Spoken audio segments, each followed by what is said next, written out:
GST ने लईने जंगे चढ़ेला सूरतना कापड़ बजाરના વેપારીઓની મુખ્યપ્રધાન વિજય રૂપાણી અને નાયબ મુખ્યપ્રધાન નીતિન પટેલ વચ્ચે બેઠક મળી। આ બેઠકમાં કાપડ બજારના વેપારીઓ અને નીતિન પટેલ વચ્ચે ઉગ્ર બોલાચાલી પણ થઈ। વેપારીઓએ ઉગ્ર શબ્દોમાં નીતિન પટેલને પરખાવ્યું હતું કે જો આ જ સ્થિતિ રહી તો રાજ્યમાં સરકાર બનાવવાનું ભૂલી જજો। કાપડ બજારના વેપારીઓએ માંગ કરી છે કે યાર્ન પર જીએસટી લગાવવામાં આવે, આ સિવાય તમામ ટેક્સ રદ કરવામાં આવે। તો અગાઉ ગઈકાલે રાત્રે સરકારના પ્રતિનિધિ અને જીએસટી સંઘર્ષ સમિતિના આગેવાનો વચ્ચે સુરતમાં પણ સર્કિટ હાઉસમાં બેઠક યોજાઈ હતી, જે બાદ ગાંધીનગરમાં સીએમ અને ડેપ્યુટી સીએમ સાથે બેઠક યોજવાનો તખ્તો ઘડાયો। બપોરે 1 વાગ્યાની આસપાસ બેઠક મળવાની હતી, તે બપોરે 3 વાગ્યા બાદ શરૂ થઈ। તો બીજી તરફ વેપારીઓની હડતાળ ચર્ચાના અંત સુધી યથાવત રહેશે તેમ જીએસટી સંઘર્ષ સમિતિ સુરત દ્વારા જણાવવામાં આવ્યું।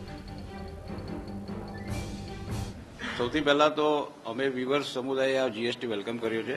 અમારા વ્યુઅર્સો રજીસ્ટ્રેશન પર લે છે, પણ અમારો મુખ્ય મુદ્દો જે ક્રેડિટની ઓવરફ્લો થાય છે એનું રિફંડનો છે। અને જોબ વર્ક જે અમારે ત્યાં મોટેભાગના વ્યુઅર્સો જોબ વર્ક કરે છે, એ જોબ વર્ક પર ઝીરો ડ્યુટી થઈ જાય અથવા તો ક્રેડિટ રિફંડ મળી જાય તો જોબ વર્કનો અત્યારે જે રેટ છે એ અમને માન્ય છે। અત્યારે શું રજૂઆત કરી અને અત્યારે રજૂઆતમાં અમે જે અમારું જે રજૂઆત જે કરી એ ઓવરફ્લો ક્રેડિટ રિફંડની રજૂઆત કરી છે। જોબ વર્ક પર 0% કરે। મિનિસ્ટરનો ખૂબ જ સારો પ્રતિસાદ મળ્યો છે। અમે અગાઉ મનસુખભાઈ માંડવિયાજી સુરત આવ્યા હતા, એમને પણ આ રજૂઆત કરી હતી, એમને પણ આ અમારી રજૂઆત ગળે ઉતરે એવી હતી। અને હવે જીએસટી કાઉન્સિલની મિટિંગ બી સાહેબ એવી કોશિશ કરે છે કે 3 ઓગસ્ટના બદલે એના કરતાં વહેલી મળે, તો એ પણ એક સારી બાબત છે। તો આ વિશે વિગતે વાત કરવા અમારી સાથે ફોન લાઈન પર જોડાયેલા છે અમારા સંવાદદાતા હિતેન્દ્ર। જે હિતેન્દ્ર, યાન સિવાયના ટેક્સ રદ કરવાની માંગ સાથે વેપારીઓએ આપણા સીએમ અને ડેપ્યુટી સીએમની સાથે મુલાકાત કરી હતી, શું વાતચીત રહી છે ખાસ તો આ મીટિંગમાં?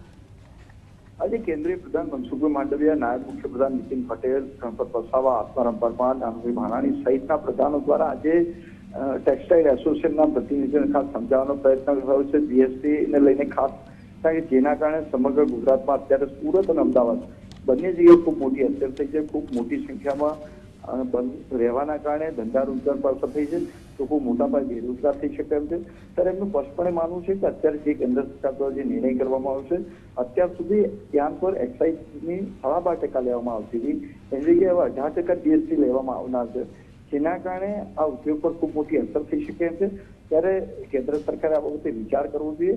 નીતિનભાઈ પટેલ દ્વારા પણ સતત સમજાવવાનો પણ એક પ્રયાસ થયો છે, વેપારીઓને પ્રોસેસ હાઉસ તમામ લોકોને સમજાવવાનો એક પ્રયાસ કર્યો છે, પરંતુ એક વાત ચોક્કસ છે કે હજુ પણ સંઘર્ષ સમિતિ માનવા તૈયાર નથી। એમનું સ્પષ્ટપણે માનવું જોઈએ કેન્દ્ર સરકાર સ્પષ્ટ નિર્ણય કરે, યાન સિવાયના જે કંઈ એમના દ્વારા જીએસટી લગાવવામાં આવે તમામ જગ્યાએ રદ કરવામાં આવે, ત્યાં સુધી એમનું આંદોલન પણ ચાલુ રહેશે।